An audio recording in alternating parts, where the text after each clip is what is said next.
encontro noturno, né? É do nosso curso Estados Africanos, Crises Humanitárias e Perspectivas de Transformação. Nós tivemos uma primeira aula com o professor Jefferson Olivato, que trouxe, né, toda uma reflexão, né, do papel feminino, da resistência anticolonial, a questão das religiosidades, a ordem política e a construção do Estado e a relação dos trabalhadores no processo da Zâmbia, né? Então, essas tensões, a crise e a transformação que foi o movimento Lumpa, né?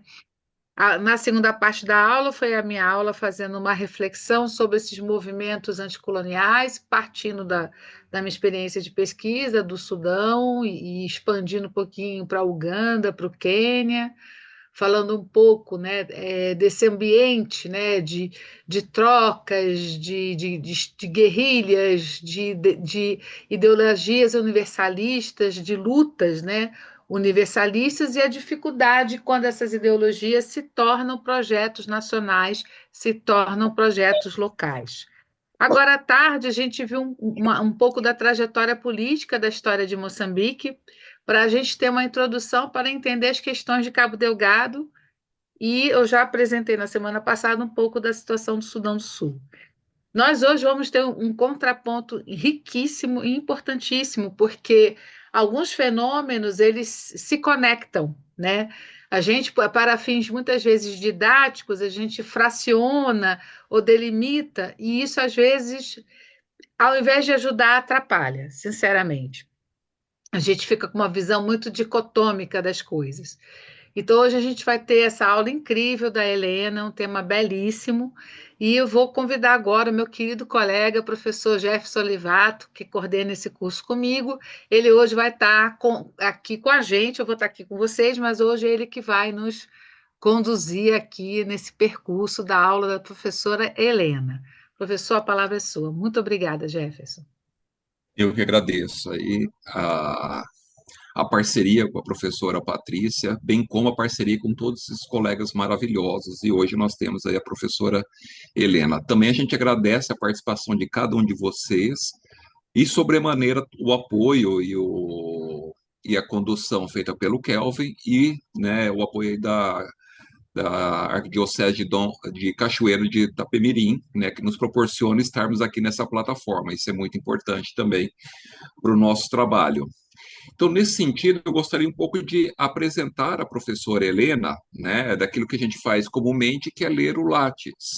Né, claro que a gente não vai ver o Lattes todo, porque isso levaria a noite toda da professora Helena, mas a gente vai ler um pedacinho. Aquilo que geralmente a gente coloca lá, claro que não resume de fato todas as nossas andanças, né, toda a caminhada que a professora Helena teve aí, que é muito bela.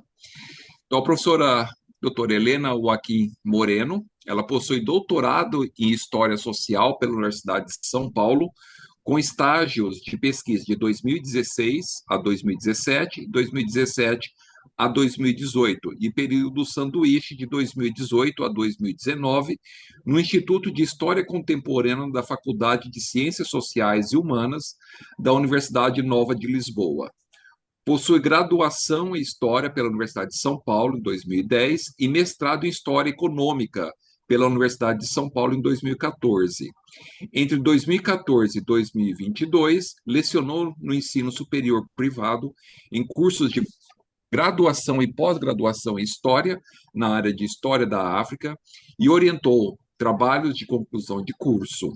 Foi também orientadora de trabalho e conclusão de curso da pós-graduação Lato Sensu, Áfricas e suas diásporas, na Universidade Federal de São Paulo, Unifesp. Atualmente é vice-coordenadora do GT de História da África da Ampul São Paulo. Tem experiência na área de História, com ênfase em História moderna e contemporânea, atuando principalmente nos seguintes temas: História da África, História de Angola, colonialismo, intelectuais, resistências, movimentos anticoloniais, construção de redes, conexões transnacionais, itinerâncias de pessoas, ideias e impressos, exílios e clandestinidade.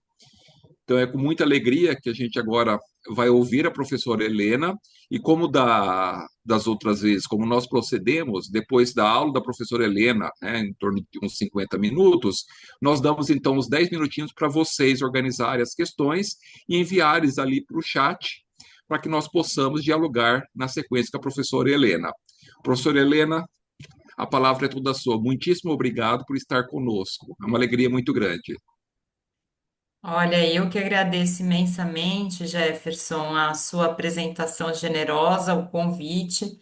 Eu estou só tentando colocar o timer aqui no meu celular, porque senão a gente, porque é professor, é treinado para falar demais, né? Infelizmente. É, Bom, agradecer muito mais uma vez, tanto o convite seu e da Patrícia, quanto aos discentes, né, que nos brindam com a sua presença e que, claro, em função deles, né, que esse curso é organizado, ganha vida, toma forma. E dizer assim da minha alegria de estar com vocês hoje para poder tratar desse tema que eu acho que é especialmente interessante, né? E ainda pouco trabalhado e que se conecta, eu acho que de uma forma muito feliz com a proposta desse curso, né? Estados africanos, crises humanitárias e propostas de transformação num viés talvez um pouco diferente do que fosse o habitual, né? Eu vou falar de um evento, né, que ficou conhecido popularmente como Fuga do 100, né? Eu já vou explicar o que foi a Fuga do 100, mas que foi um processo que ganhou lugar no verão de 1961, no verão europeu, né? Então, portanto, ali nos meses no mês de junho, principalmente, de 1961. E esse processo, ele vai acontecer na Europa, tá? Com estudantes africanos, negros, né? Principalmente, a gente vai falar hoje de estudantes negros, né? Dos então territórios sob dominação colonial portuguesa, né? Termo, que eu tenho preferido ao invés do termo colônia, né? Para lembrar, né, quais eram os territórios sob dominação colonial portuguesa na África nesse período, nós estamos falando então de Angola, Cabo Verde, Guiné, que depois da independência vai passar a se chamar Guiné-Bissau, Moçambique e São Tomé e Príncipe. E a gente vai falar de um vetor desse processo, do início das independências, do início das lutas de libertação no continente africano, que ele vai. Professora, perdão, eu só vou dar um recado ao público. Eu peço, por favor, que não usem nenhum cursor, porque apareceu uma linha na imagem do slide. Por favor, não toquem em nenhum teclado, porque isso interfere na aula da professora e na gravação e na compreensão do público, tá? Então, cuidado aí, nada de mexer sem querer no cursor e fazer, porque acaba fazendo desenhos, linhas na. Eu ia até perguntar, Kelvin, tem como bloquear esses botões?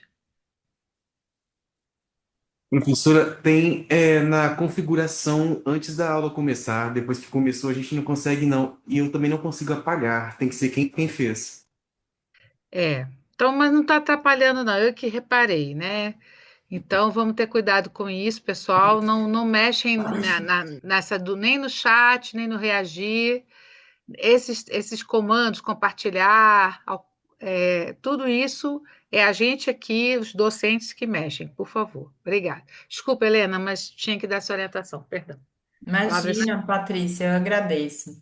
Então, retomando, e retomando o tempo, a gente vai falar de um vetor, né, desses processos de independência em curso, que é um vetor menos habitual do qual a gente está acostumado a tratar da história do continente africano e da história das relações, né, nesse período entre Europa e África.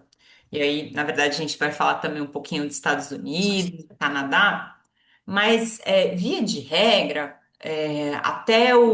um certo sugestionamento de um olhar colonial, né, ele vai nos conduzir, né, quase que involuntariamente, a pensar em como que o que acontece na Europa, né, o que os governadores coloniais oriundos da Europa, os administradores coloniais oriundos da Europa na África fazem e que tem um desdobramento no continente africano, tá? E hoje a gente vai pensar o contrário, né? É um pouco essa a proposta dessa aula. É pensar como que eventos que foram absolutamente marcantes, né, na escala do continente africano, vão ter um desdobramento muito importante também na Europa, né, a partir de Portugal, tá? Então, é isso que eu estou falando com vocês, da gente inverter o caminho habitual que a gente faz, né? Parece que é só o que acontece na Europa ou nos Estados Unidos ou na América que, digamos assim, repercute de alguma maneira no continente africano. E hoje a gente vai fazer o sentido oposto desse caminho, né? Que é um pouco a proposta que eu venho me dedicando a trabalhar já na última década, Patrícia. Olha só, já faz 10 anos que eu venho trabalhando com esse tipo de ajuste, né? Então, um pouco o tema que eu trago para vocês hoje, né? Eu intitulei, a minha fala, eu intitulei de Fuga do Sem, Itinerâncias e Redes de Solidariedade, né? Vou falar de um processo, de uma fuga clandestina que foi a maior fuga clandestina de africanos de Portugal ao longo do século XX e que teve desdobramentos políticos e sociais muito importantes, tanto em Portugal quanto nos territórios sob dominação colonial portuguesa na África, que eu já disse quais são, particularmente em Angola, tá? Que é mais o meu escopo de trabalho. E que né, foi a motivação, na verdade, de todo esse processo, tá? Aqui a gente tem uma foto, né, que eu trouxe desse processo de fuga, né, quando esses estudantes estavam fugindo. Tem um som que Pessoal, está vazando da É, diocese, eu acho. isso do Kelvin.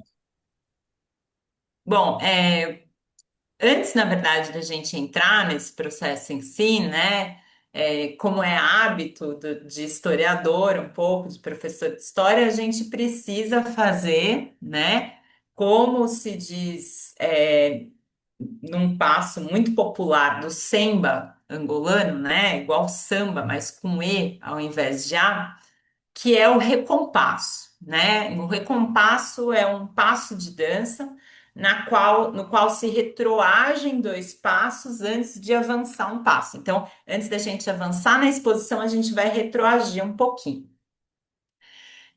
O ano de 1961, ele é um marco incontornável, né, nos processos de independência, na verdade, de todos esses territórios que estavam sob dominação colonial portuguesa na África, né?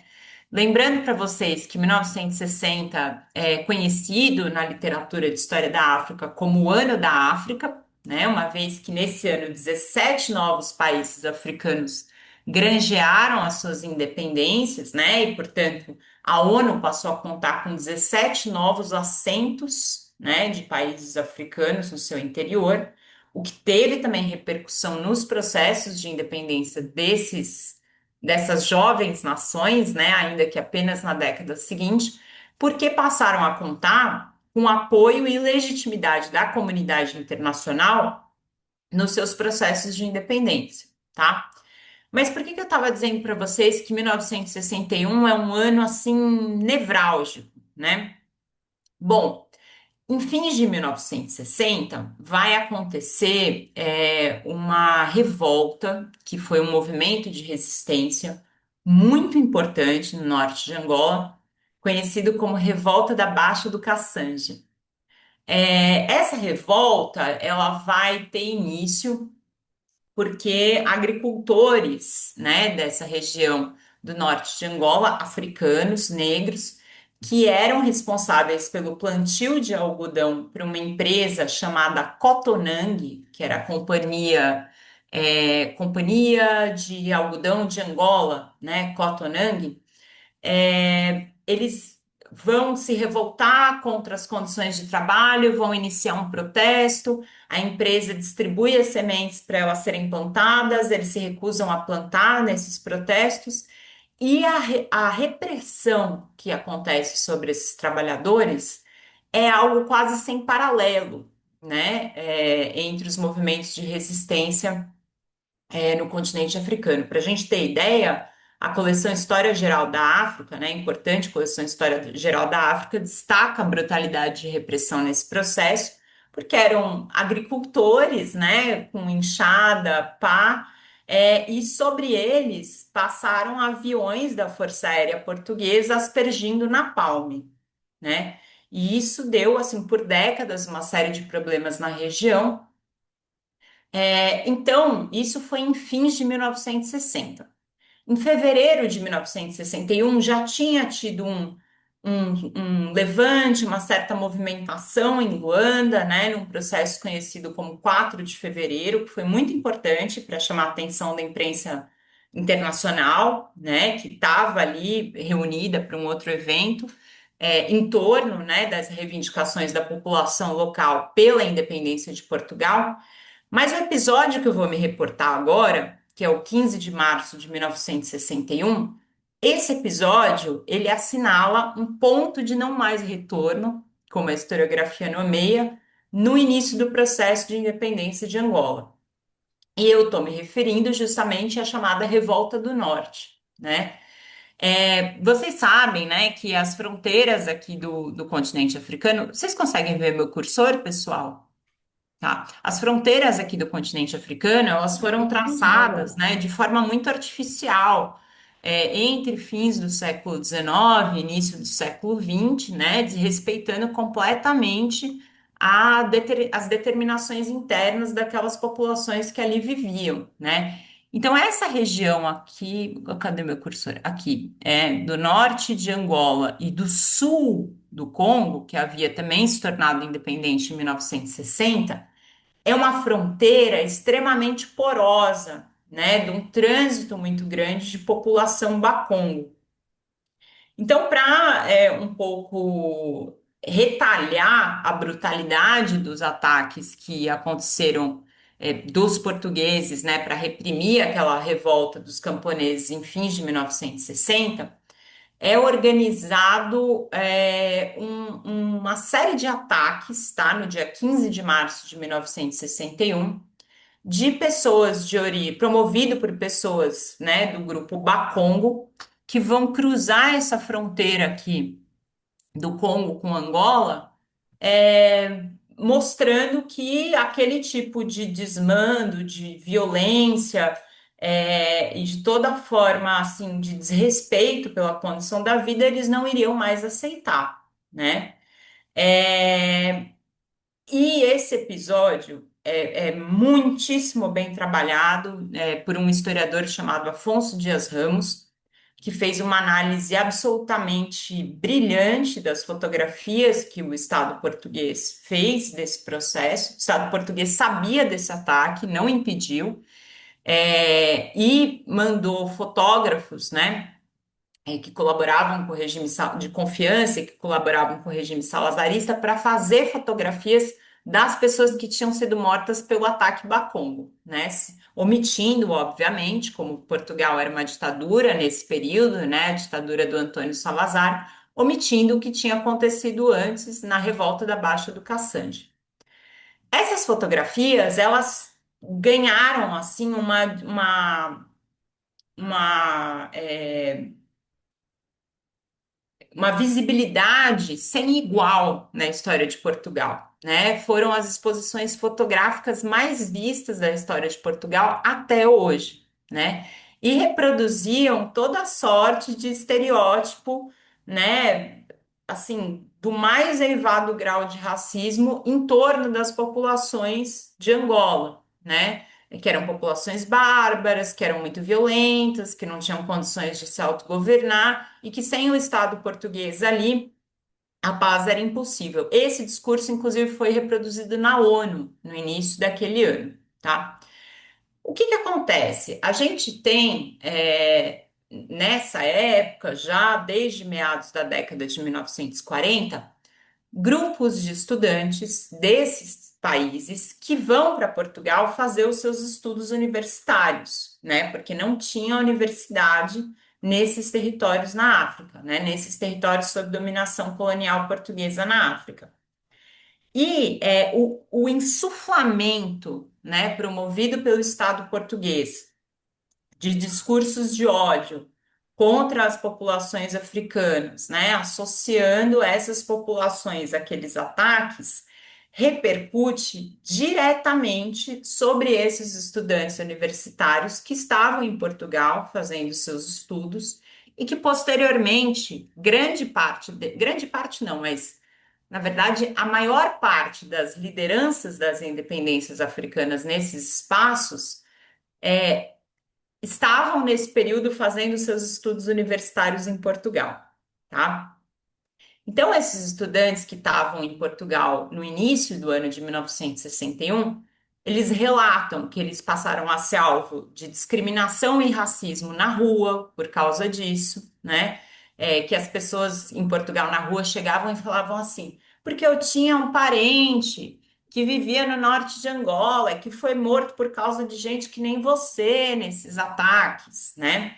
Isso está Só documentado. paga de que são mais novos, não tem isso aqui lá não, e essa bicicleta bem que também não tem lá não. Soraya, E legal, aqui não, lá Por favor. Soraya, só um Soraya, tá pouquinho. bom? o seu microfone está aberto, por favor. Obrigada, desculpa, Helena. Imagina. E isso está documentado, tá? Num documentário sobre esse episódio, produzido por uma diretora de cinema chamada Diana Andringa. O documentário se chama Operação Angola. É, além disso, esse episódio do 15 de março, ele marca de forma indelével o início da Guerra de Libertação em Angola, né? Que foi o primeiro desses 5 países, na verdade, 3 entraram em guerra, né? Depois de Angola, Guiné e que posteriormente vai ser a Guiné-Bissau e Moçambique, mas ele marca o início da guerra no espaço sob dominação colonial portuguesa na África. E com isso, com a guerra, o recrutamento militar obrigatório de jovens que estavam em idade universitária, né? Então vejam vocês o dilema desses estudantes universitários que estavam em Portugal nesse período. Eles estavam correndo risco de serem recrutados para lutar na guerra contra os movimentos de independência que estavam começando a se organizar no próprio país deles, né? O que eles, a grande maioria deles, né, que vai estar engajado, aliás, todos eles que vão estar engajados nesse processo de fuga eram contra. Como uma retaliação, né, que recai sobre os africanos que viviam em Portugal, a população africana que vivia em Portugal, que não era inexpressiva em termos numéricos, como é de se imaginar, o Estado português baixou uma medida de suspensão da emissão de passaporte nesse período. Então, essas pessoas quase que ficavam prisioneiras ali no território de Portugal, sem emitir passaporte e com controle extremamente rígido das fronteiras em Portugal, que inviabilizava uma saída regular do país nesse período, tá? Bom, eu estou falando para vocês desses estudantes que viviam em Portugal nessa época, né? Quem que eram um pouco esses estudantes que estavam ali no ano de 1961, tá? A gente tem duas. Eles vão basicamente se organizar em torno de 2 núcleos, tá? O primeiro, e cada núcleo vai ter perfis diferentes, não obstante haja uma intersecção entre algumas pessoas que vão frequentar esses 2 núcleos. O primeiro e mais antigo desses 2 núcleos, na verdade, é a Casa dos Estudantes do Império, que foi uma associação fundada em 1944, com apoio, tá, do regime salazarista, para ser um espaço de assistencialismo, de referência para esses estudantes da África, mas também nessa altura da Ásia, tá? Dos territórios sob dominação colonial portuguesa na Ásia, que estavam indo fazer seus estudos universitários, né? Lembrando que eram colônias portuguesas na Ásia nesse período. Goa, Damão, Dil, Macau e Timor, né? Que posteriormente vai ser Timor-Leste. E essa Casa dos Estudantes do Império, ela é criada um pouco para o Estado português conseguir controlar politicamente esses estudantes e que eles doutriná-los também, né? No viés ideológico do regime salazarista e que eles transmitissem essa percepção quando eles regressassem para os seus territórios de origem.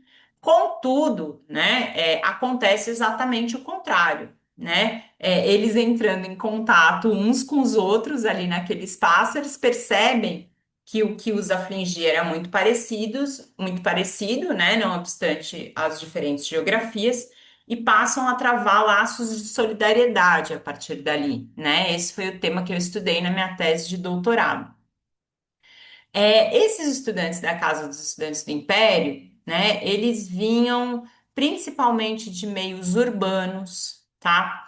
Eles tinham uma origem familiar que eram ou de famílias de colonos portugueses, né, que estavam estabelecidos em Portugal, ou das famílias dos chamados assimilados, tá? Que era um grupo intermediário no Estado colonial português, que não era nem a população africana, né, que estava mais ligada aos seus costumes, à sua cultura originária chamada de indígena, nem eram europeus, né, que eram os colonos, eram pessoas negras e mestiças, né, que eram consideradas pelo Estado colonial português, entre 10 mil aspas, porque não sou eu que acho isso, esse é o termo utilizado pelo Estado colonial português, que eram consideradas civilizadas, tá?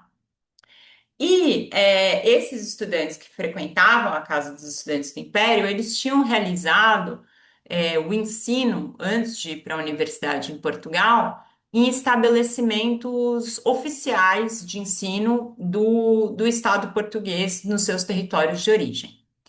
Os estudantes que vão para os lares protestantes, eles têm outro itinerário familiar, cultural e de formação, tá? Então, via de regra, esses estudantes que vão parar nos lares protestantes em Portugal, que estavam localizados no Lumiar, em Carcavelos, ali na região de Lisboa, né? Em Lisboa e na região de Lisboa, eles eram originários das regiões, né? Desses territórios sob dominação colonial portuguesa, de ação das missões protestantes, tá? Então, a gente tem missões protestantes atuando nesses territórios das mais diferentes vertentes desde fins do século XIX. Nós vamos ter metodistas, batistas, presbiterianos, adventistas do sétimo dia, enfim, tá? Uma série de diferentes vertentes missionárias protestantes. Católicas também, mas aqui estou falando especificamente das protestantes, tá? E as famílias deles eram famílias que viviam, às vezes, eram oriundas, às vezes, de regiões mais rurais, tá? Mais longe do meio urbano. Algumas até eram urbanas, mas a maioria era do meio rural. E eles tinham realizado os seus estudos nos estabelecimentos de ensino dessas missões protestantes nos seus territórios de origem, tá? Então, o perfil social, né, digamos assim, as vivências prévias antes deles irem para Portugal era bastante diferente de um espaço e de outro, tá? Mas, como a gente vai ver, tem estudantes que vão, alguns poucos vão frequentar e transitar por esses dois espaços. Tô tentando mudar, não tá indo? Ah, agora foi.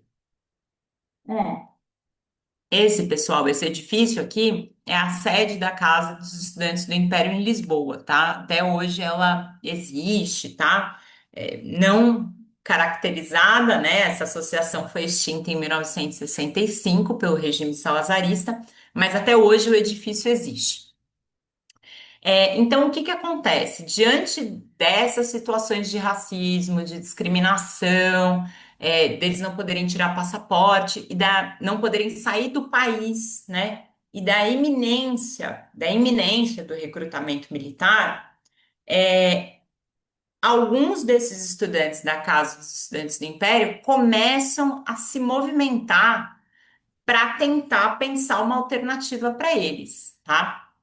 Nessa altura, o Movimento Popular de Libertação de Angola estava começando a se organizar e manda, né, por uma via clandestina, um recado para esses estudantes da Casa dos Estudantes do Império, que eram mais afeitos ao MPLA, dizendo: olha, fujam e venham nos ajudar na luta de independência. Entretanto, qual foi a surpresa desses estudantes ao saber que nesse período o Movimento Popular de Libertação de Angola, o MPLA, não dispunha de nenhuma estrutura logística, financeira para apoiar essa fuga e que eles iam ter que, falando português, claro, se virar para sair de Portugal, tá? O Edmundo Rocha, que era um desses estudantes, ele vai então para a Alemanha, né, tentar estabelecer um contato com umas pessoas que ele conhecia, alguns angolanos que estavam lá, ele era um angolano, e na Alemanha ele vai contatar o bispo de Frankfurt, tá? E vai fazer um apelo a esse bispo de Frankfurt com a situação que eles estavam passando, tá? Esse bispo, ele também tinha recebido uma carta, né? Havia sido expedida, na verdade, tá? Uma carta por um outro estudante muito importante nesse processo, chamado Pedro Felipe. O Pedro Felipe, ele era um desses raros casos que frequentava tanto a Casa dos Estudantes do Império, que tinha uma fama péssima nessa altura, já junto ao regime salazarista, né? Era descrita como um antro de pessoas que estavam contra o governo, né? E os dois lares protestantes, né? O próprio Pedro Felipe era protestante, tá? Então é o Pedro Felipe que vai conseguir alinhavar esses dois mundos para organizar essa grande operação secreta da fuga. O bispo Friedrich Underlich, tá? Que vai receber esses apelos desses estudantes, ele vai ficar muito sensibilizado e, por sua vez, ele vai contatar, melhor dizendo, um outro bispo chamado Charles Melvin Blake. O bispo Charles Blake, ele havia atuado por anos a fio em Angola, ele conhecia muito bem a situação de Angola e, não por acaso, ele constava nos relatórios da polícia política, né, do regime salazarista, a famosa PIDE, Polícia Internacional de Defesa do Estado. E, pessoal, ele vai ser descrito nos seguintes termos, tá? Vou só abaixar aqui um pouquinho. Ah, que bom, pus vocês aqui na barra inferior. Ele vai ser descrito assim nos relatórios secretos da polícia política do regime salazarista. O bispo Charles Melvin Blake vai ser descrito assim: mostrou-se um constante agitador subversivo de grande nomeada, percorreu várias e demoradas vezes toda a África em viagens de estudo e manteve com Buff, o bispo do Congo, antigo Congo belga, né, agora República do Congo, independente, uma estreita colaboração político-revolucionária de tendência manifestamente contrária à soberania das nações europeias no continente negro. Isso eu estou reproduzindo o que estava no documento, né, nesse relatório secreto. Sendo, porém, de salientar que a sua atuação sempre foi muito discreta. Então, ele vai ser descrito dessa maneira nos relatórios da polícia política do regime salazarista, tá? O Melvin Blake, ele corrobora um pouco, né, essa percepção política que esses estudantes tinham passado, e a partir daí vai ser contatado por esses bispos o Conselho Mundial de Igrejas, tá? Que eu passo a citar como CMI. O que é o Conselho Mundial de Igrejas?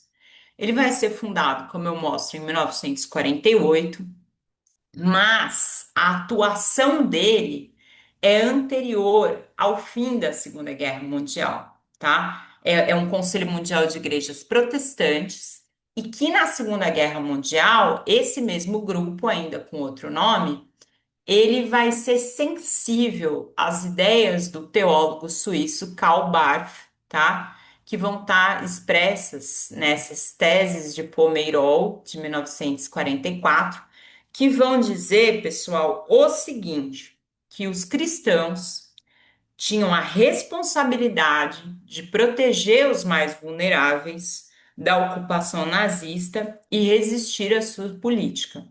Isso durante a Segunda Guerra Mundial. Em 1944, termina a Segunda Guerra Mundial, e a partir daí, a CMI, Conselho Mundial de Igrejas, vai reformular quem eles entendem por serem os mais vulneráveis.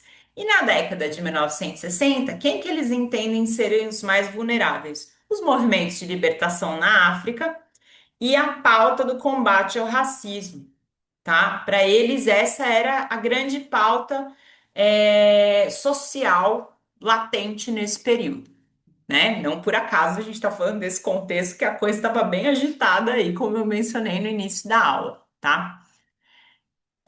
O CMI vai se mostrar sensível à questão e vai acionar um outro órgão dentro do CMI, que é esse Comitê Intermouvement Près des Évacués, que era um comitê entre regiões para apoiar pessoas que estavam em situação de refugiados, tá? Que vai ser uma organização fundada também na Segunda Guerra Mundial para apoiar, proteger, oferecer apoio logístico e material para pessoas que estavam se deslocando dentro da Europa em situação de risco. Isso no contexto da Segunda Guerra Mundial, com a ocupação nazista na França. Mas agora, quem que eram essas pessoas vulneráveis? Eram os movimentos de libertação, tá? E a partir daí, eles vão montar uma mega operação secreta, tá? Parece coisa de filme assim, né? Meio de James Bond que a gente tá falando, mas não, gente, aconteceu de verdade tudo isso, tá? Tem documentários sobre isso, as pessoas dão testemunho. Eles vão montar uma mega operação secreta, a CIMAD, com apoio do CMI, e para tirar esses estudantes de Portugal, tá? E para levá-los para a França. Não podia ser para a Espanha, porque a Espanha estava sob o governo Franco, que era um governo fascista, tá? Que colaborava muito com o governo do Antônio Salazar em Portugal. Então tinha que ser para a França. Mas mesmo na França, a situação tinha que ser muito discreta. E eu já vou contar em mais detalhes por quê? Porque estava no final da Guerra de Independência da Argélia. Então, imagina a França tá lutando contra a Argélia, né, que é uma província, um departamento francês de ultramar, né, uma província francesa, está sendo contra a independência da Argélia, mas está apoiando a independência, né, dos então territórios sob dominação colonial portuguesa na África. Então, aqui a gente tem um mapinha de fuga, tá? É um mapa dessa fuga. Então, vocês veem assim, que sai daqui de Lisboa, tá? Em vermelho está o itinerário em Portugal. Em azul, o itinerário percorrido na Espanha. E em amarelinho aqui, tá? A chegada à França, tá? Então, a operação ela vai ser estabelecida da seguinte maneira: essa operação secreta, eles vão contatar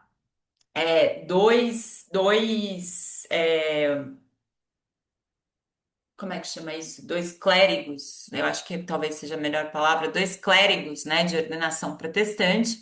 Um era o pastor Jacques Belmont e o outro era o Charles Roy Harper, tá? Que era de origem estadunidense, mas tinha vivido muitos anos no Brasil e falava português, tá? Para articularem essa fuga. Sempre tem Brasil no meio, né, gente? Não tem jeito. Então, até a fronteira com a Espanha, era o Jacques Belmont e o Charles Roy Harper, fingindo serem grandes magnatas, assim, carros de luxo, né? Com as pessoas escondidas, assim, no chão, no porta-mala, não sei o quê, que iam conduzir esses estudantes. Já vou falar quem eram os estudantes direitinho. Da Galícia, tá? Da Galícia aqui. na fronteira de Portugal com a Espanha, a Irún, na fronteira da Espanha com a França, vai ser o pastor William Nottingham e mais 3 jovens protestantes estadunidenses que vão assumir a operação. E em Hendaye, quando eles cruzassem a fronteira com a França, em Hendaye, já na França, quem ia recebê-los era uma capelã chamada Tânia Metzel, que ia fornecer alojamento para essa turma toda e tal, né? E acolher mesmo esse pessoal até eles conseguirem ter um destino próprio, fornecer passaporte clandestino e tal.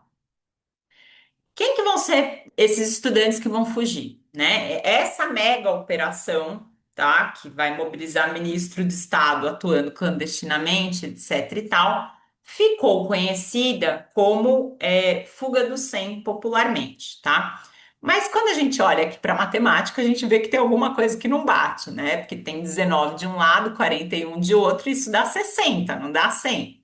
Mas já vou explicar por que que ficou conhecida como fuga do 100. O primeiro grupo que vai fugir é o grupo dos 19, que é o grupo originário, principalmente dos lares protestantes. A maioria do primeiro grupo da fuga estava saindo desses lares protestantes, tá? Alguns também tinham passagem pela ceia ali e tal, mas a maioria eram protestantes. E eles vão fazer esse percurso de Lisboa a Hendai, tá? Cruzando duas fronteiras, entre 15 e 20 de junho de 1961, sem qualquer incidente. Tudo na Santa Paz, né? Fingindo. Bom, a história dos disfarces são as histórias mais incríveis, porque assim. Às vezes eles paravam nas cidades, eles tinham que parar nas cidades para comer, para se hospedar. E as pessoas achavam que eles eram jogadores de futebol, tá? Eles fingiam que era uma banda de música do Senegal em turnê.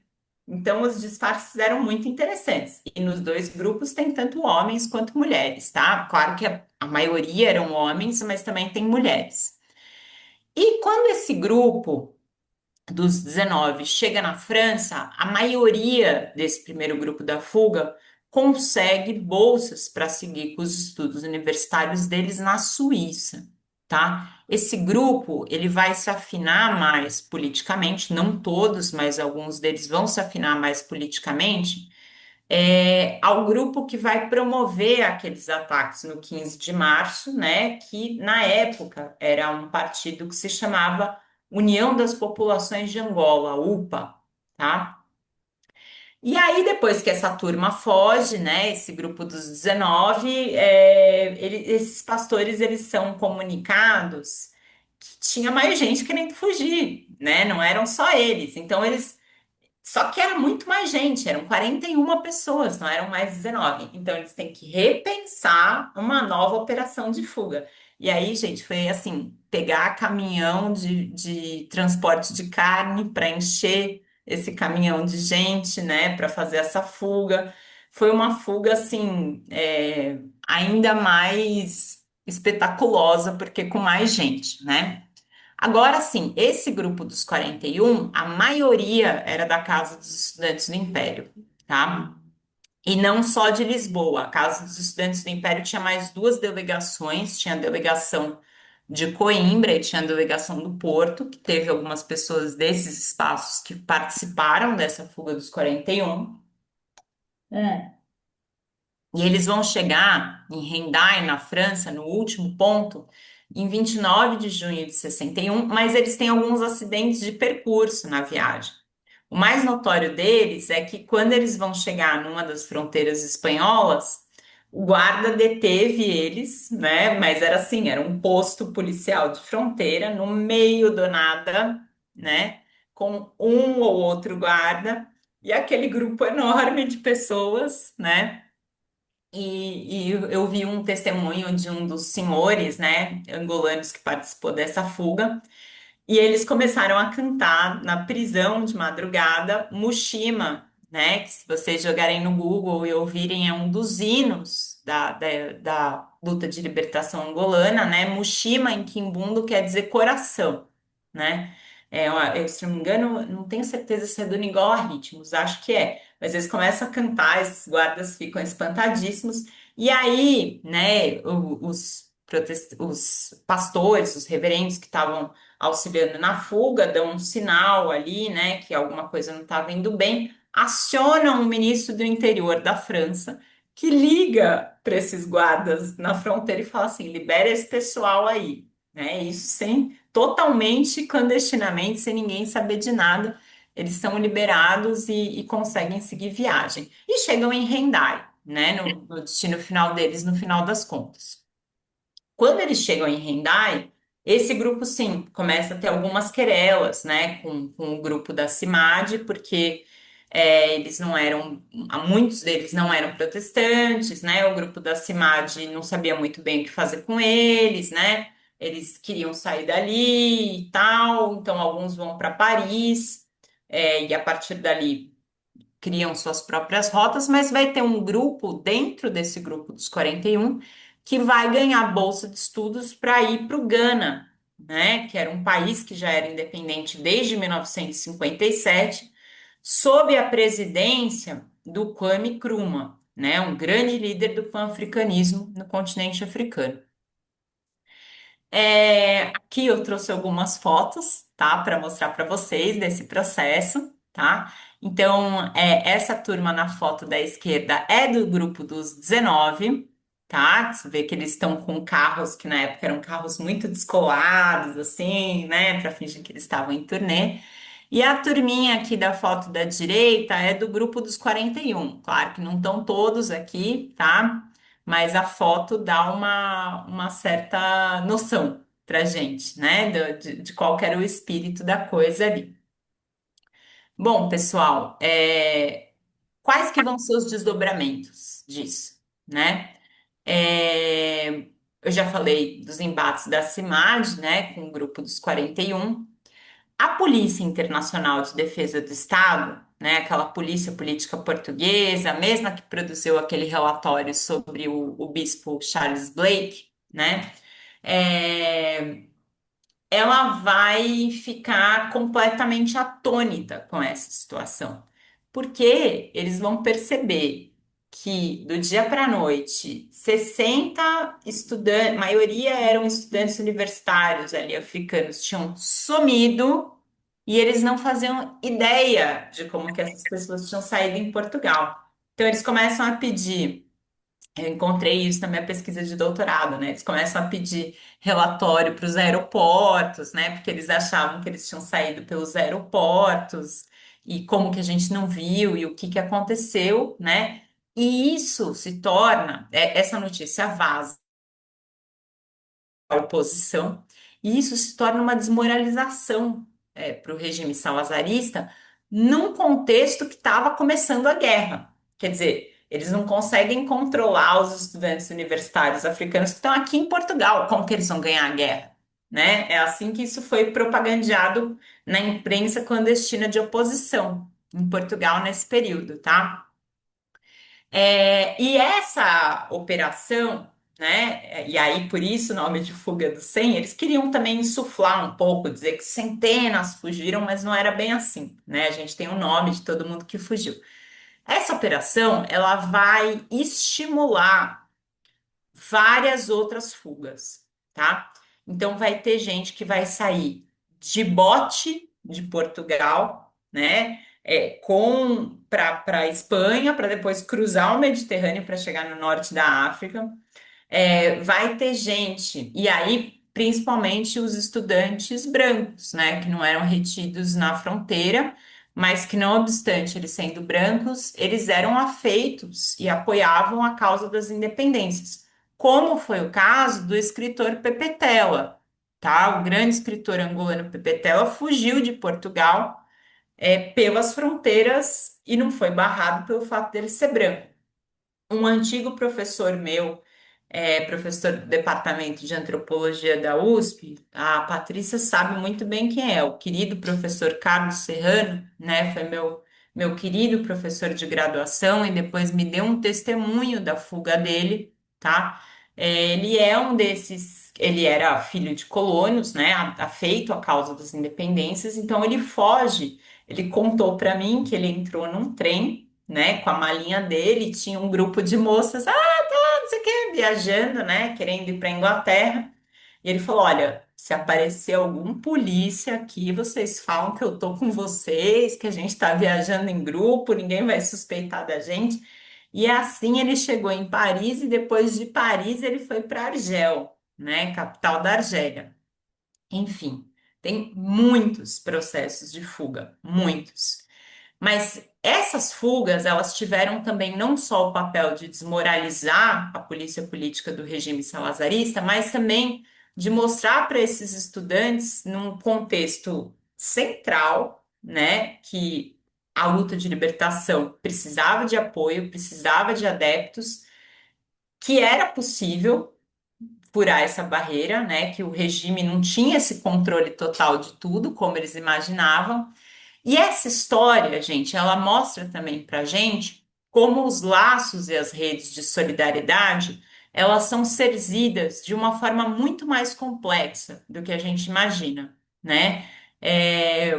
O mesmo Departamento de Estado dos Estados Unidos, que já tinha mandado produzir relatório sobre esses estudantes, né, para tentar segurar um pouco a ação deles, pastores, né, presbíteros estadunidenses estiveram diretamente envolvidos no processo da fuga e apoiaram as fugas, tá? Então a gente vê como as coisas são muito mais matizadas na vida real do que as meras oposições binárias que muitas vezes, infelizmente, os livros de história ainda passam essa noção, tá? Para finalizar, eu queria indicar para vocês, mais uma vez, tá? Esse documentário belíssimo da Diana Andringa, Operação Angola, Fugir para Lutar, tá? Que começa, na verdade, né, falando de quando essas pessoas se reuniram na ocasião dos 50 anos da Operação Angola, tá? Então, portanto, isso foi em 2011, tá? Ele começa contando também, fala dos filhos, né? Teve pessoas desses casais que fugiram, né? Os filhos dessas pessoas contando essa história hoje em dia. E tem um grande encontro que foi promovido pelas pessoas que participaram da fuga, tá? Em Praia, né, atual capital de Cabo Verde, pelo então presidente Pedro Pires, né, que foi também uma das pessoas que fugiu. Imagina, um ex-presidente fugiu desse jeito, tá, de Portugal, né, veio a ser depois chefe de Estado de Cabo Verde. E não apenas os que fugiram participam do documentário, mas também esses reverendos, esses pastores que ajudaram eles a fugir. Então é um encontro super emocionante, né? Deles vendo foto deles naquela época, as pessoas se abraçando, lembrando daquele vínculo que foi criado por elas, né? E que vai funcionar também para esses jovens como uma espécie de janela para a vida adulta, tá? Então, assim, eu não sei se fez muito sentido o que eu falei ou não, gente, eu espero que sim, mas eu acho que para não cansar mais a beleza de vocês, eu vou ficar por aqui. Obrigada pela paciência até agora. Nossa, muitíssimo obrigado, professora Helena. Fabuloso. Que história deliciosa. Que delícia ouvi-la. Pena que acabou. Eu agradeço, gente, demais, A gente viu? fica muito contente com a sua partilha, com a sua generosidade, né? Isso é um aspecto fundamental também para muitos que trabalham com a história da África, né? Isso nos alegra muito. Muito obrigado. Passando um recadinho para o pessoal, tá passando a lista de presença, então, por favor, não esqueçam de assinar a lista de presença, está ali no chat, tá? Para depois não termos problemas com faltas, essas coisas. E nesse momento, como nós organizamos, então vamos dar 10 minutinhos para vocês pensarem perguntas, dúvidas, partilhas, enfim. E aí depois nós voltamos a conversar com a professora Helena. Ela tem um tempinho de tomar uma água, né? Relaxar um pouquinho aí, tá? 10 minutinhos, ok?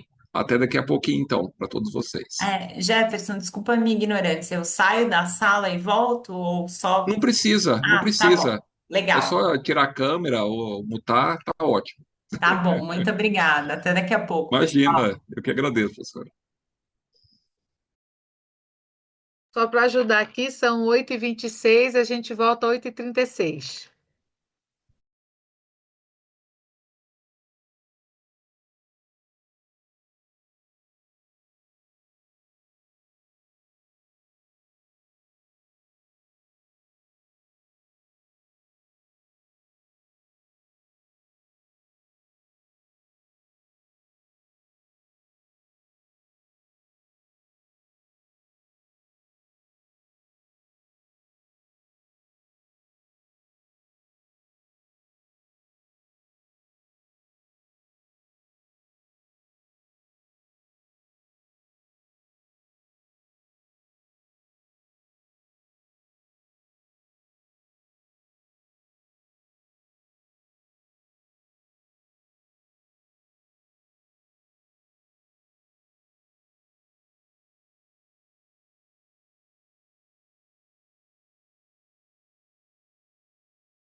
Boa noite.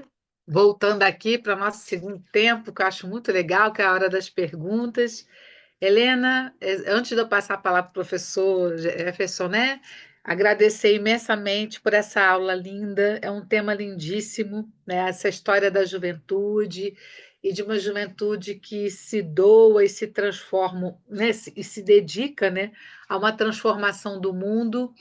E isso é um fenômeno da juventude desse período, né? Se a gente olhar, né, pensando em mais ano, a década de 60, essa é realmente a década marcada por uma juventude que não quer, do ponto de vista europeu, seguir o destino dos pais, né? Eu tive um namorado alemão falecido já, mas que o avô lutou na Primeira Guerra, o pai lutou na Segunda Guerra, né?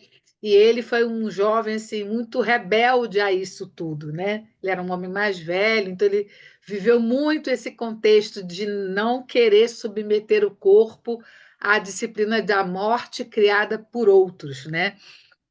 E é muito interessante que esse fenômeno também anima a vida das igrejas e forma uma juventude missionária que vai para a África depois, já no contexto dessas guerras de libertação, né? Gente que chega bem novinha na missão, já que vem disso, como também antigos pastores e antigos padres também que estão já nos contextos, né, de contestação a essa ordem mundial em que o cristianismo mais se perdia do que se encontrava, né? Então, uma busca através do poder jovem, dos movimentos de libertação, de libertar o cristianismo também desse vínculo com o colonialismo, né? Então, muitos padres e pastores participaram e apoiaram movimentos de libertação, porque queriam de fato libertar o cristianismo desse jugo, né, desse peso colonial terrível. Só um aviso para quem está na plataforma: a próxima aula vai ser um pouco a continuação da reflexão da professora Helena, através do professor Frederic Munier, da UFRJ, da área da geografia. Ele vai estar trabalhando essa discussão das independências e os ciclos políticos pós-coloniais, ou seja, na verdade, eu até brinco que o Frederico ele é um muso desse curso. Foi ao ler esse material dele que, né, eu conversei com o Jefferson, a gente começou a criar e a pensar esse curso, que ele faz um estudo do que muda desse contexto tão cheio de vida que a Helena está apresentando para a gente, para esse contexto contemporâneo, né, onde as multinacionais, quem estava à tarde hoje, o professor Sérgio Taibo fez isso, Taibo, né, Taibo, como a gente fala, Taibo, né, como a gente estava falando hoje, ele vai falar dessa questão da mudança, né? Quando deixa o regime de partido único, também se abre a mão da construção de. Não é que se abre mão, é que se transforma a dimensão política. E no que se transforma a dimensão política, e com a entrada das multinacionais, conquistas a duras penas se perdem, né? Então ele falou hoje isso hoje à tarde, sabe, Helena? E você voltando a gente para esse contexto, né, de Angola, da Operação Angola, nos ajudando a pensar que foi uma época. Eu estava entrevistando padres desse período, mas para Moçambique, eles diziam assim: anos bonitíssimos. Eu achei linda essa expressão, né? Porque realmente era um entusiasmo para todos os jovens em diferentes setores de que se podia realmente mudar o mundo. É fantástico. Professor, a palavra é sua. Desculpe aí que eu falei demais. Imagina, Patrícia, sempre uma delícia também te ouvir.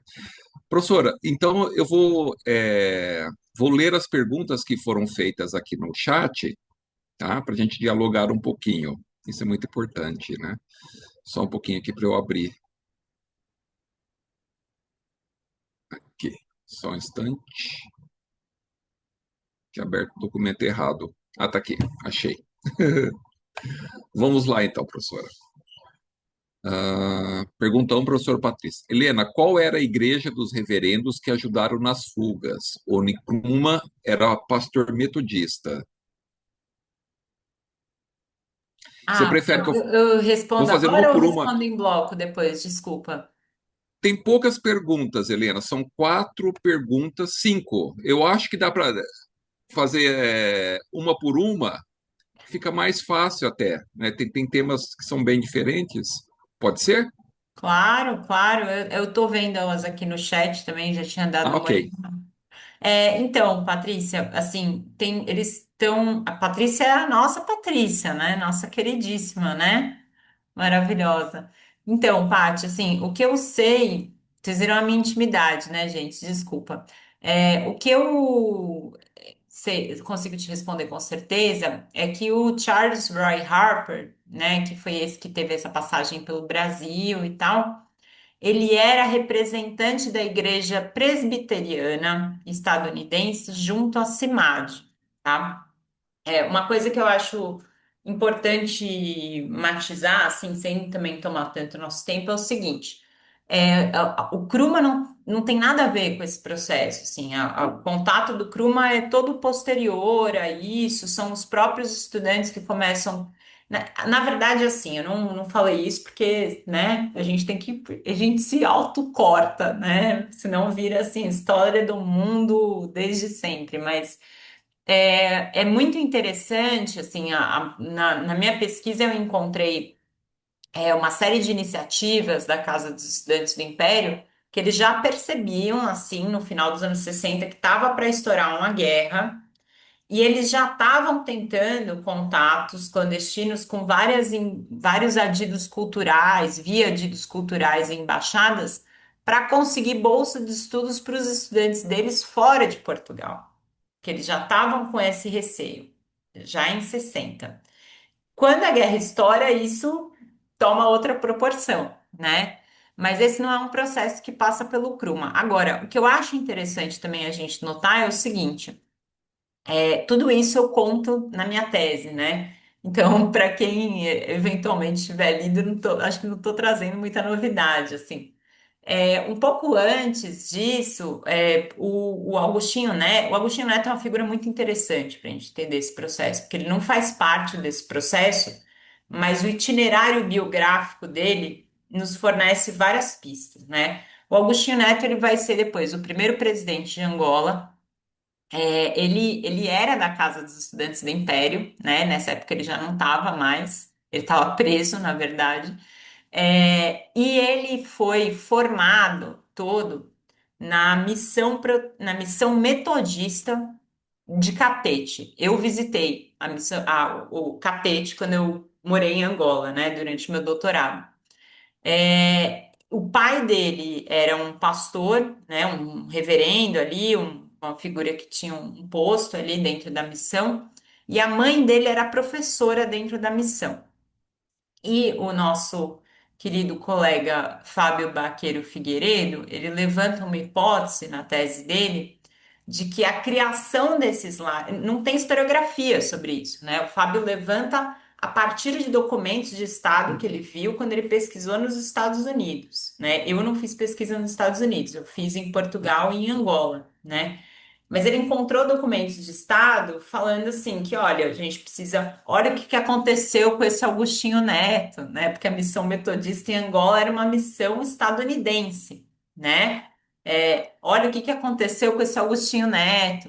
Esse rapaz se desencaminhou, a gente deu uma bolsa de estudos para ele e ele virou entre aspas, porque não era isso, mas era esse o jargão da época, um comunista, ele virou um ateu. Então, vamos criar esses lares para a gente conseguir um pouco blindar os nossos estudantes, os nossos jovens do ambiente da Casa dos Estudantes do Império. E eu achei um testemunho de um dos membros, um dos participantes da fuga do 100, que era dos lares protestantes, falando isso. A casa tinha uma péssima fama, assim, de pessoas da oposição, né? Mas quando o Agostinho Neto ele estava preso, ele vai ser transferido para Cabo Verde, né, de Portugal para Cabo Verde para ficar preso lá.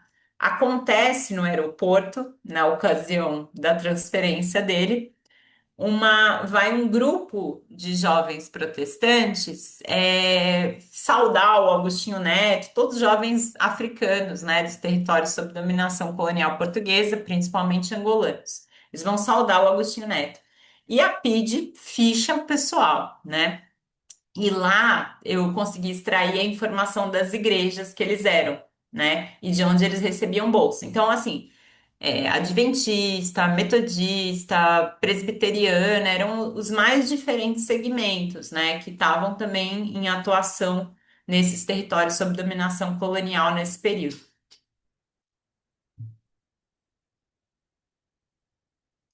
Jefferson, a gente não te ouve. Ah. Ah, sim. Priscila Marques. Os estudantes africanos da SEI tinham contato com outras universidades e coletivos de portugueses? Eram feitas alianças políticas também ou eram perseguidos, mal recebidos? Um beijo para Priscila. É, eu conheço já a Priscila, pessoal, por isso estou mandando um beijo para ela. Então, Priscila, é muito interessante essa questão, assim, porque eles tinham, sim, né, contato com outros coletivos. Aliás, a regra, né, a gente acaba falando sempre dos mais engajados, porque é deles que a gente tem mais. É que nem, gente, mal e porcamente comparando, é que nem centro acadêmico, né? Em universidade, tem sempre, não é todo mundo do curso que se engaja. Então, tinha muita gente que era sócio da Casa dos Estudantes do Império, mas não atuava muito ativamente ali. Aliás, a maioria, né? É, agora, os mais ativos eram mais ativos, tanto nas associações acadêmicas de curso deles, por exemplo, a Associação Acadêmica dos Estudantes de Medicina, né, em Lisboa, quanto na Casa dos Estudantes do Império, né? Agora eu vou pedir licença para os coordenadores do curso. Posso fazer um jabá, gente? Eu estou organizando agora, em parceria com meu colega querido Miguel Cardina, uma exposição sobre a Casa dos Estudantes do Império em Coimbra, né? A Casa de Coimbra, que vai ser inaugurada agora em março, lá no Convento São Francisco, em Coimbra, né? Depois a gente quer ver se traz mais para frente, quem sabe, né? Traz a exposição para cá. Mas a gente mostra isso, que assim, a gente encontrou muitos dados que eles eram em Lisboa também, mas estou falando, me referindo especificamente em Coimbra, né? Eles eram às vezes os mais atuantes, né? Mesmo nessas outras associações, né? E Coimbra tem uma dinâmica muito própria, né? Com uma série de associações universitárias muito específicas ali de Coimbra, né? Não só associações de curso, assim. Agora, como que eles eram recebidos por esses outros estudantes, né?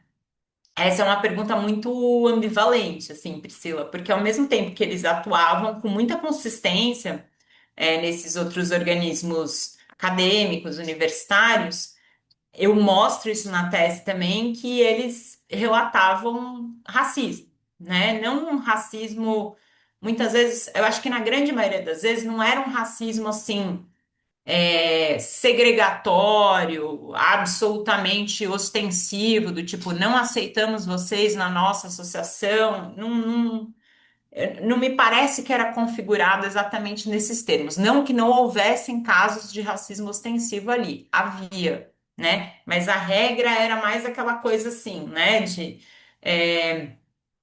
É, Dependia muito também se a pessoa, qual que era a filiação política também dos estudantes portugueses em questão, né? Isso muda se era um estudante mais afeito ao regime ou menos, né? Mais da oposição, mas o racismo estrutural perpassa, né? Não tem como, né? É inescapável isso, e eles percebiam isso com uma cuidade de análise muito sofisticada. Assim, eu tenho uma carta que eu encontrei que eu acho que é das coisas mais incríveis assim que eu li, né?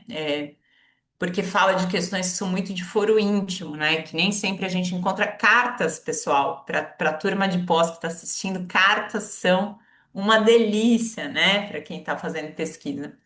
Então, assim, eu li muitas, muitas cartas do Lúcio Lara, né, que era um estudante angolano de Coimbra, né, depois ele muda para Lisboa, mas ele atua em Coimbra. E nas cartas do Lara para os companheiros que ele não tem muita intimidade, ele é muito formal, assim, carinhoso, tal, mas mais formal. E aí encontrei uma carta para o primo dele, né, o Ernesto Lara Filho. Aí para o primo, ele abre o coração, né, ele fala assim: O primo estava indo de mudança para Paris e ele fala assim como se comportar, né? Como que você lida com tais situações, dá conselhos, né? E nesses conselhos ele fala dessa questão do racismo em Coimbra, que era mais aquela coisa assim, falar mesmo os tipos que dizem que não são racistas, quando eu pergunto, mas você acharia ruim se a sua irmã se casasse com alguém que não era branco? A pessoa gagueja, perde a fala, né? Então, assim, a impressão que eu tenho, Priscila, e essa é uma questão muito importante sua, é que assim, eu não. Tinham casos de racismo mais ostensivo, mas não era como a gente vai ver num nível de um apartheid, assim, né? Num nível segregacionista de forma muito explícita, né? Mas de alguma forma eles eram isolados, sim, tanto que eles fundam a própria associação deles para se apoiar, né? A Casa dos Estudantes do Império surge por causa disso, para eles poderem se apoiar uns aos outros, assim. Então, com certeza, isso é um dado inescapável de análise, assim. Vamos para a próxima. Agora, Ellen Rose. Professor, só um Ótimo. instantinho, perdão, Ah, só um momentinho, só para avisar. Tem uma, aproveitando a aula da professora Helena, tem um querido cursista nosso, um companheiro aí das lutas pelo antirracista, o professor Luiz Canuto, que tem um depoimento que ele me fez há um tempo atrás. Eu lembrei da Helena na hora, e hoje ele está aqui conosco. Aí eu vou pedir no final que ele pudesse fazer um depoimento, que Helena, para sua pesquisa, vai ser 10, tá?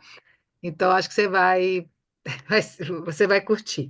Então, deixa só o professor terminar, ele terminando, eu vou pedir para abrir o microfone do professor Luiz Antônio Canuto, tá bom? Pode continuar, o Jefferson.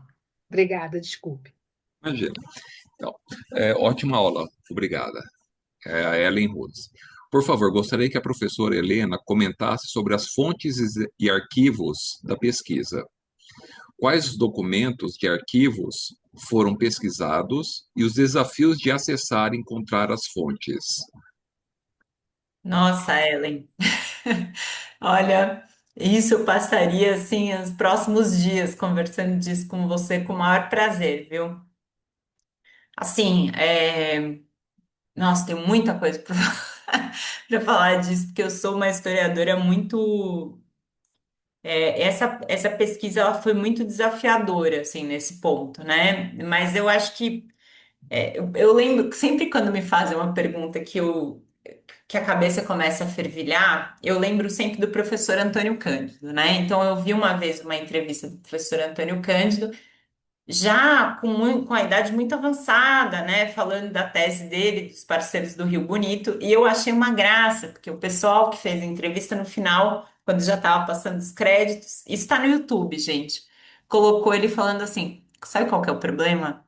Eu vou chegar em casa e vou lembrar que um monte de coisa muito mais importante do que eu falei, eu esqueci de falar. Então, assim, depois que o professor Antônio Cândido falou isso, eu fico mais tranquila, porque vai ser isso, eu vou me despedir de vocês e vou ficar pensando, putz, não falei aquilo para Ellen, não falei tal coisa para Ellen, né? Não sei o quê. Mas assim, Ellen, eu acho que eu não sei se a sua pergunta se reportava especificamente à fuga do 100, né? Que é uma pequeníssima parte do meu trabalho, né? É um sub-item de capítulo, ou se é a tese de maneira geral, né? É, a, a tese, eu encontrei um desafio muito grande, sim, para fazê-la, que era o fato de eu estar querendo saber desse processo, né, a partir do que os africanos tinham passado nesse processo, né?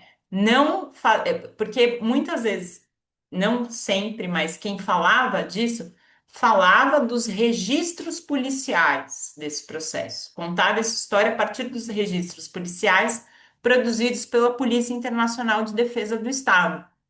E é óbvio que esses registros policiais são importantíssimos, né? O arquivo colonial é fundamental, mas ele não pode ser o nosso único elemento, ou a gente não pode se fiar inteiramente a ele, sobretudo quando a gente tem possibilidade de fazer entrevistas, né? De consultar outros acervos.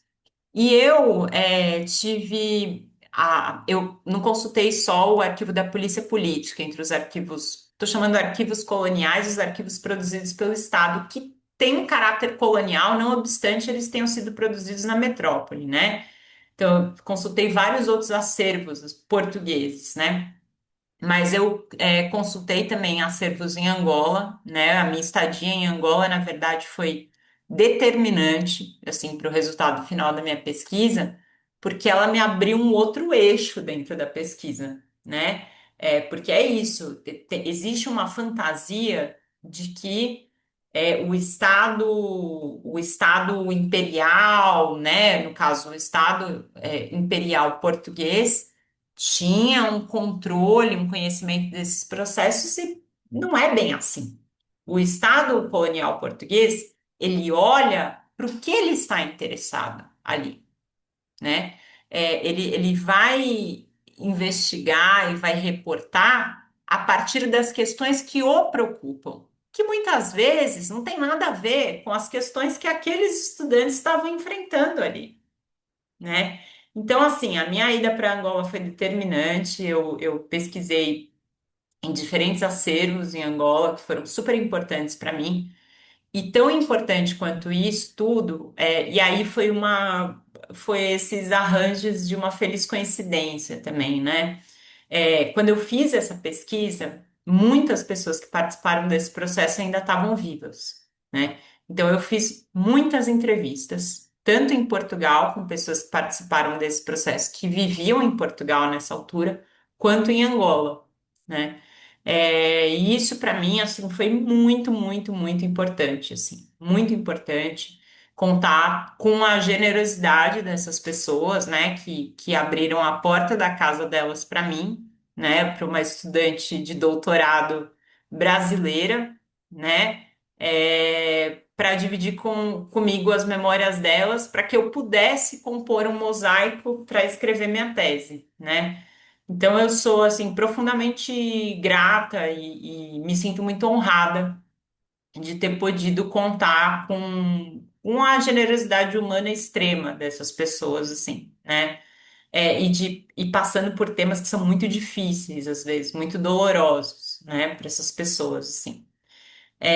Os desafios de acesso a essas fontes, Ellen, é que assim, muitas dessas fontes são fontes policiais, né? Então tem fontes que a gente não sabe se ou desapareceram do arquivo ou o acesso público não está liberado, né? Obviamente, a gente não pode esquecer, por exemplo, a produção cultural, né, que foi feita nessa associação, Caso dos Estudantes do Império, é toda uma produção cultural produzida dentro de uma ditadura que tem censura, né?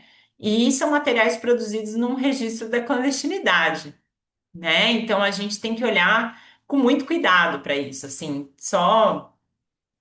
às vezes, assim, eu já tive alguns alunos, né, tanto de graduação quanto de mestrado, que ficam muito frustrados quando eu pego os materiais dessa época, porque falam assim, pô, mas eles não falam de independência aqui, cadê eles falando de independência? Gente, mas eles não podem falar disso, assim, se eles falam de independência, eles vão pro Tarrafal, assim, eles são deportados para o campo de trabalho forçado, né, não tem como. Né, além disso, é absolutamente necessário a gente ter um trato e um refinamento metodológico para lidar com a memória, né? Lembrar que as pessoas esquecem, né? Que as versões mudam conforme os grupos vão se comunicando também. Eu cheguei a receber testemunho de gente que, assim, sobre determinado evento que não estava lá, né? Então, assim, é isso, né?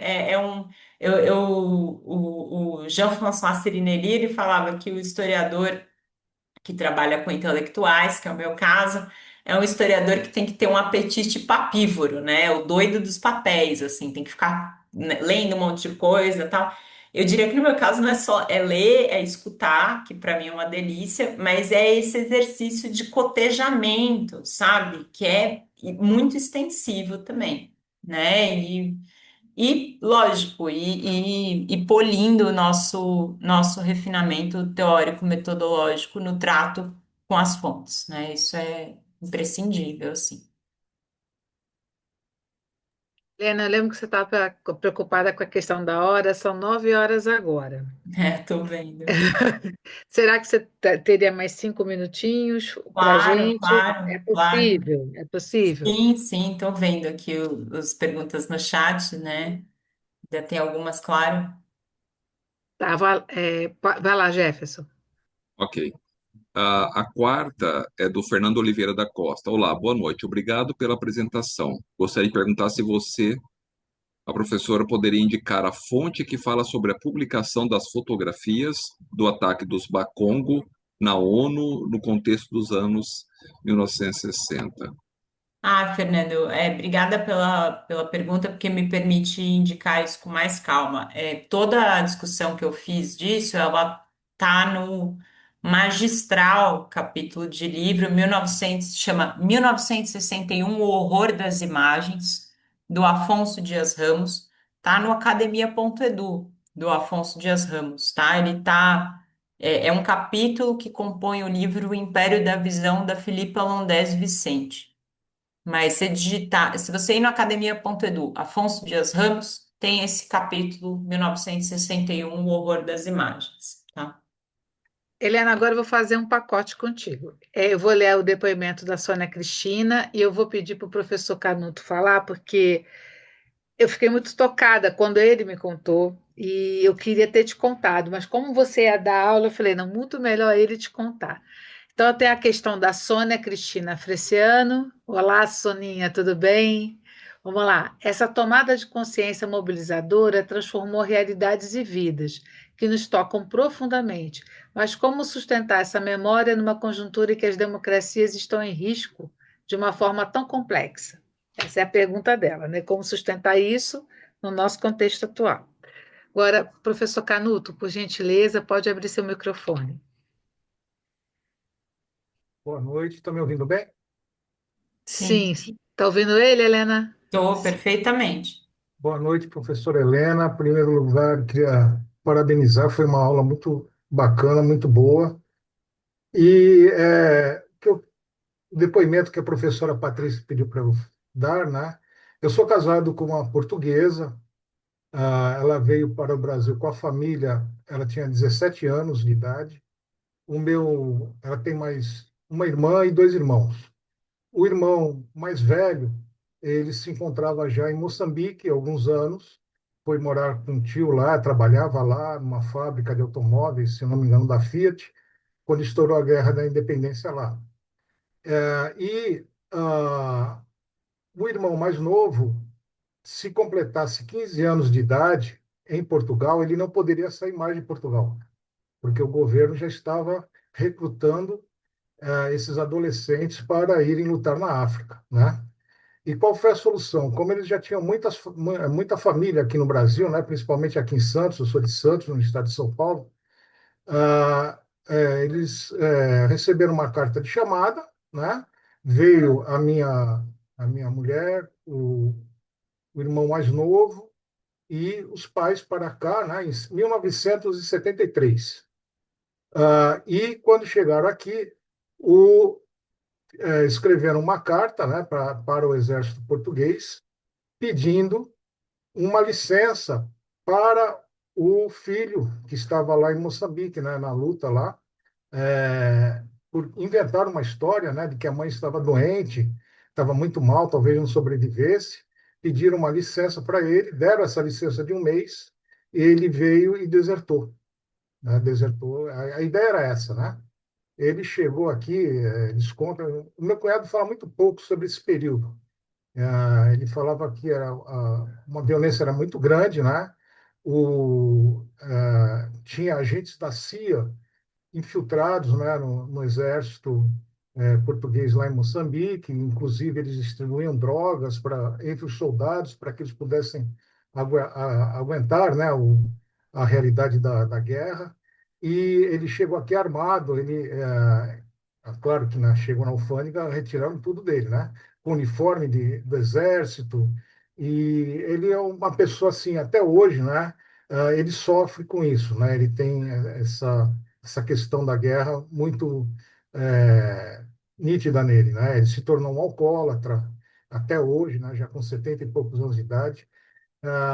Então, era isso que eu tinha conversado, né, com a professora Patrícia, né? Essa questão inclusive lá na aldeia em que eles viviam, né, na Serra da Estrela, já dois rapazes novos, né, vizinho deles, já tinham morrido na África, né? Isso também foi uma das questões que levou eles a virem para o Brasil, né, fugirem de lá para tentar evitar que o mais novo fosse para a África, né, para a guerra. E realmente eles conseguiram, né? Vieram para cá e depois conseguiram que o outro desertasse. Tanto que quando depois uns 10 ou 15 anos atrás, quando ele voltou para esse meu cunhado mais velho que estava na África, ele teve que pagar uma taxa, né? Porque ele tinha desertado, né? Caso ele pisasse em Portugal, ele seria preso, né? Ainda por causa dessa questão. Mas aí ele pagou lá uma taxa devida e conseguiu entrar novamente. Então era isso. Obrigada, Canuto. Helena? Nada, professora. Olha, tem também a pergunta da Sônia aqui, né? Bom, acho que eu vou comentar um pouco, acho que o Luiz Antônio fez a gentileza e a generosidade, né? Teve a generosidade de dividir conosco. Agradeço muito, né, o seu testemunho. Essa questão dos exilados é uma grande questão para a historiografia portuguesa, porque é uma grande questão para a memória do país, né? Tem uma dificuldade muito grande de reconciliação com essa memória da guerra, né? Que é muito dolorosa, muito difícil. Eu tive muito contato com a Associação Cultural Zeca Afonso, né? Nos períodos que eu morei em Portugal no meu doutorado, e eu acompanhei essa produção acompanhei assim, assisti, né? Não acompanhei envolvida como historiadora. Assisti os documentários sobre exílio, tem livros, né, já de testemunhos sobre exílio, assisti pessoas dando esses testemunhos sobre os exílios, né, e é uma situação muito difícil, assim, exílios aqui no Brasil, nossa, né, muitos, na França, né, na Holanda, em diversos outros países da Europa, e assim, o que eu acho que a gente tem que. Eu gosto muito, eu sempre trago esse dado porque ele me impressiona muito, né? É, na segunda metade do século XX, o esforço de Portugal empreendido com a guerra, com as guerras, né, no continente africano, com as três guerras, ele foi proporcionalmente 5 vezes superior ao que os Estados Unidos gastaram com a Guerra do Vietnã, para a gente ter ideia. Portugal teve o segundo maior orçamento militar, e lembrando que foram 13 anos de guerra. 13 anos de guerra, né? Portugal só não teve um orçamento militar no período da guerra. O orçamento militar de Portugal só foi menor no Ocidente do que o de Israel nesse período, tá? Então, assim, é um dado muito chocante, né? E justamente nos últimos 2 anos, eu participei de alguns dos muitos eventos que tiveram, né? Ainda vou participar de um agora em dezembro, né?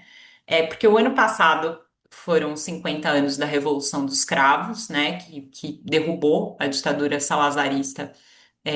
Na verdade, aí já era marcelista, né? Mas derrubou o regime do Estado Novo em Portugal.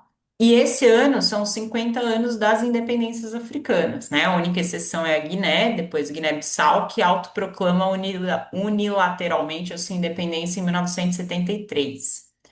É, eu acho, só para fechar isso, né?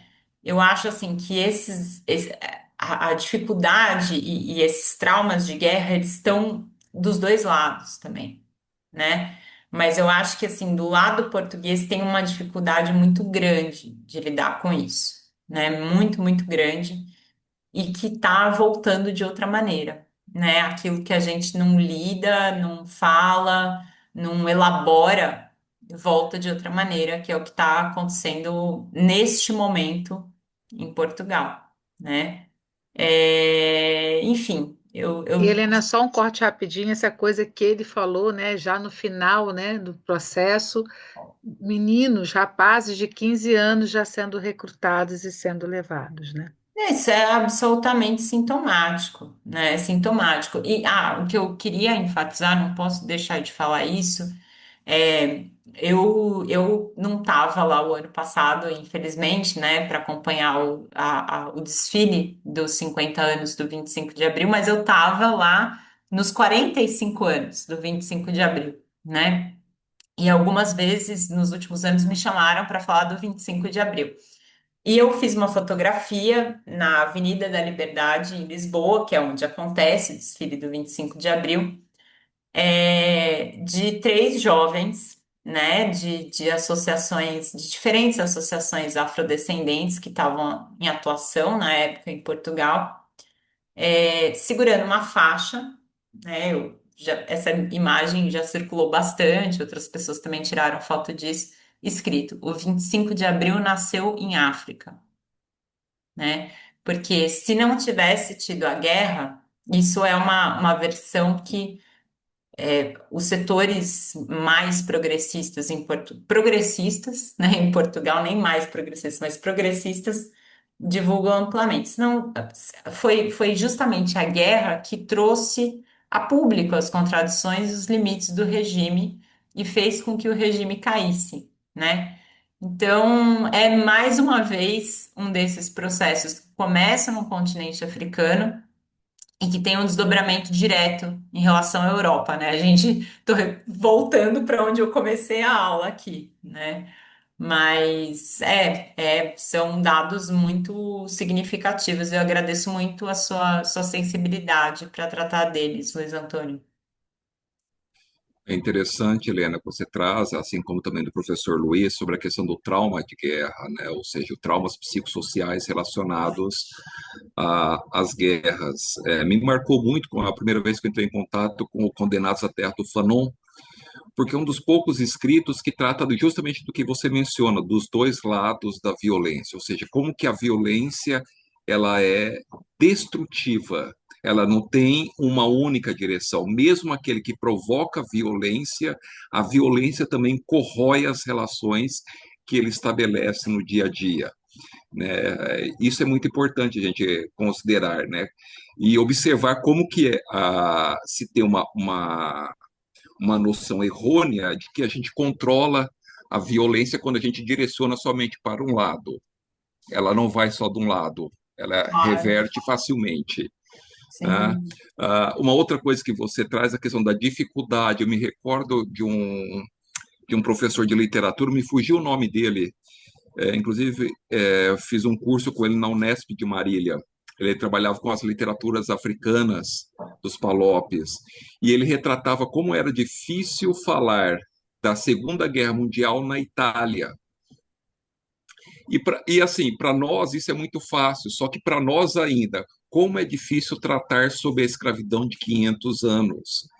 Então, é uma coisa que me leva muito, me motiva muito, né? Tanto esse curso quanto a sua fala, e por isso eu acredito que isso é muito generosidade das pessoas que estão ouvindo, das pessoas que estão compartilhando, das pessoas que estão ministrando, a importância de nós trazermos isso à tona, porque isso é curativo em termos de imaginário social, em termos de todo esse trauma que nós trazemos e que nós achamos que às vezes não, né? É, Discutir racismo não é importante, né? E Então, acho, trazer isso é importante. e o que o Jefferson está falando me faz lembrar daquela frase do Peter Burke, né? Que um dever de ofício nosso como historiador, né? E aí eu cito, ele diz: o historiador tem o papel de lembrar o que a sociedade deseja esquecer, né? é, Então eu acho que a gente,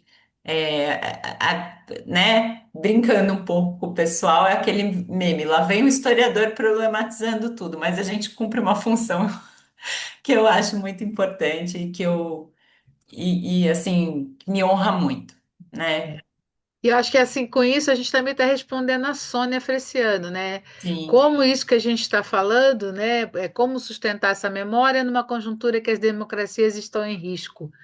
Fazendo essa atividade que a gente está fazendo aqui, trazendo essas histórias, nos recordando de outros protagonismos para que a gente se encoraje a viver o nosso protagonismo.